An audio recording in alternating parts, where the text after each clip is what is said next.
Por Navidades siempre nos gusta sorprender a nuestros invitados, así que hoy os proponemos una receta deliciosa que poca gente conoce, el café irlandés, como se hace en Irlanda.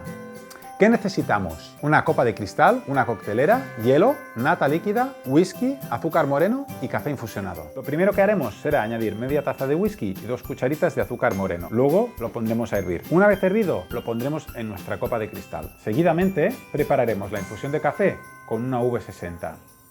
Una vez realizada la infusión, lo pondremos en una copa de cristal y con una cucharita removeremos toda la bebida para que quede mezclado el café y el whisky. Por último, cogeremos una coctelera, añadiremos hielo y nata líquida y lo batiremos para montar la nata. Ya por último, cogeremos una cuchara y la pondremos cerca del café y tiraremos la nata líquida montada para que quede por encima de la bebida.